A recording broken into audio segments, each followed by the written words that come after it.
నమస్తే. నవోదయ మరియు Sainik classes 100 క్లాసెస్తో 100% concept cover అయ్యే విధంగా అయితే మేమైతే మీకు యూట్యూబ్ ఛానల్ ద్వారా అయితే క్లాసెస్ అందజేస్తూ ఉన్నాము.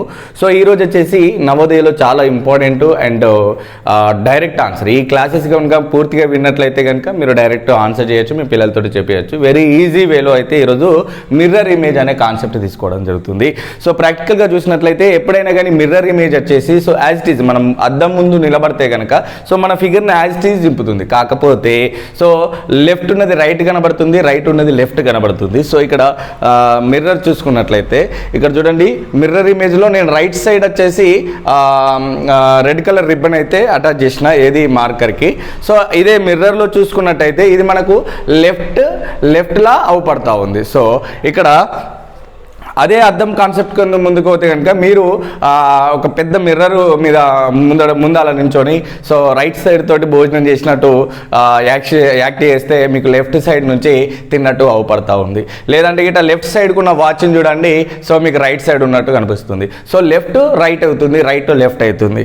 సో వీటిలో మనకి 3 రకాల కాన్సెప్ట్లు అయితే మనకి ఎక్స్ప్లెయిన్ చేస్తూ ఉంటారు. Letters, numbers, figures. ఈ 3 కాన్సెప్ట్ల మీదే మనకు తరచుగా ప్రశ్నలు అడుగుతూ ఉంటాయి. 2 నుంచి 3 మార్కులు అయితే తప్పనిసరిగా వచ్చే అవకాశం ఉంటుంది కనుక సో ఈజీ టెక్నిక్, ఈ టెక్నిక్ గిట్ట ఫాలో అయితే కనుక సో ఇక డైరెక్ట్ మీరు ఆన్సర్ చేయడమే.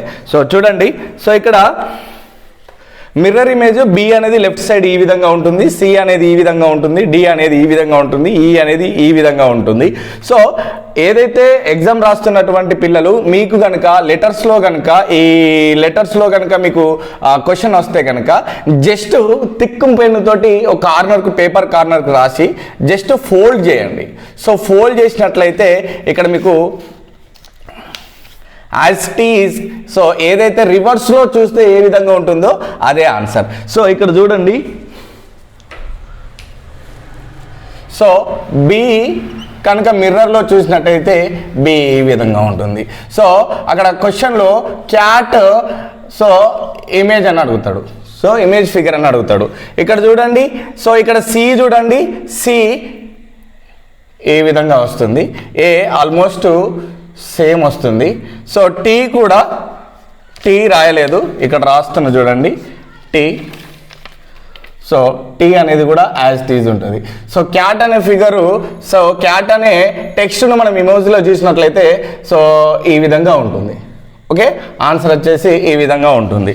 సో అదేవిధంగా మీరు నెంబర్స్ చూసుకున్నట్లయితే సో సేమ్ ఏదైనా కార్నర్కి నెంబర్స్ రాసుకోండి. ఇక్కడ 1 to 9 వరకు రాసుకున్నా జస్ట్ ఫోల్డింగ్ చేసుకున్న తర్వాత టిక్ రాసుకున్న తర్వాత ఫోల్డింగ్ చేసుకున్న తర్వాత ఇమేజ్ ఏ విధంగా ఉంటుందో ఆ విధంగా ఈ మిర్రర్ ఇమేజెస్ కనబడుతూ ఉంటాయి. జస్ట్ ఎవరైతే ఎగ్జామ్ రాస్తున్నారో సో అదే క్వశ్చన్ పేపర్లో కార్నర్కు కొంచెం థిక్గా పెన్ తోటి రాసి రివర్స్ ఫోల్డ్ చేసి చూస్తే కనుక అదే ఆన్సర్. సో ఇక్కడ చూడండి, నేను 4, 5, 9ను మిర్రర్ ఇమేజ్ రాయమని అంటున్నా. ఓకేనా? సో మిర్రర్ ఇమేజ్ 4 ఏ విధంగా ఉన్నది చూడండి ఇక్కడ. సో ఇక్కడ 4. సో 5 వచ్చేసి ఈ విధంగా ఉన్నది. సో 9 వచ్చేసి ఈ విధంగా ఉన్నది. సో ఇక్కడ మనకు నెంబర్స్ అయిపోయింది, తర్వాత లెటర్స్ అయిపోయింది, తర్వాత ఫిగర్స్లో ఇస్తాడు, ఇమేజ్లో ఇస్తాడు.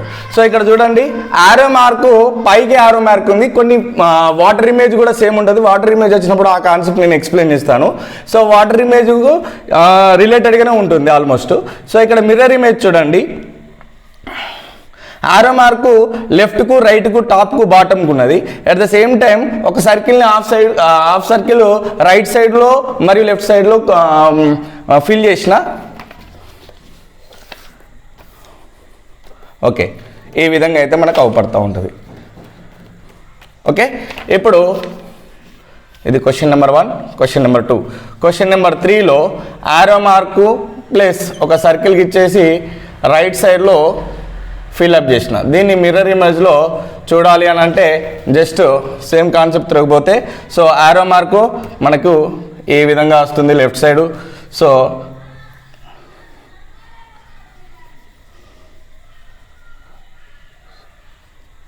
ఈ విధంగా అయితే ఆన్సర్ కూడా దొరుకుతుంది. సో తల్లిదండ్రులారా, దయచేసి మీ పిల్లలకి క్యాపిటల్ లెటర్స్ మరియు స్మాల్ లెటర్స్ ఒక కార్నర్కి ఏదైతే పేపర్ ఉందో వైట్ పేపర్కి ఒక కార్నర్కి జెడ్ వరకు రాపియండి. ఫోల్డ్ చేసిన తర్వాత నెక్స్ట్ ఈ ఇమేజ్ అయితే బ్యాక్ సైడ్ ఎట్లా వస్తుందో అలానే రాపియండి. ఇవే మిర్రర్ ఇమేజ్. సో నెంబర్స్ కూడా అదే విధంగా చేయండి. సో 1 to 10 వరకు, సో 1 to 10 వరకు, లేదంటే 0 నుంచి 9 వరకు చేసి ఫోల్డ్ చేసి సో మనకు లెఫ్ట్ సైడ్లో కనబడేటువంటి బ్యాక్ సైడ్లో కనబడేటువంటి నెంబర్స్ ఏ విధంగా కనబడుతున్నాయో ఇటు సైడ్ రాపియండి. సో ఇవే వచ్చేసి మనకు ఆన్సర్. అదేవిధంగా కొన్ని ఫిగర్స్ కూడా డ్రా చేసి సో ఫోల్డ్ చేసి సో బ్యాక్ సైడ్ ఏదైతే అచ్చు పడుతుందో ఆ అచ్చులో విధంగా ఏ విధంగా ఉంటుందో అదే ఆన్సర్ బాబు అని చెప్పండి. ఎగ్జామ్లో అయితే కనుక ఏదైతే క్వశ్చన్ ఉంటుందో జస్ట్ దాన్ని ఒత్తిపట్టి రాసి రివర్స్ చేసి ఇట్లా రాస్తే మనకు ఆప్షన్లో కనబడుతుంది. So that is the answer. I hope 2 మార్కులు ఊరికే వచ్చేసినాయి అని నేను అనుకుంటున్నా. సో ఈ చిన్న కష్టపడితే నవోదయలో 2 మార్కులు మీయే. So thank you. So next classes కోసం సబ్స్క్రైబ్ చేసుకోండి. Thank you so much.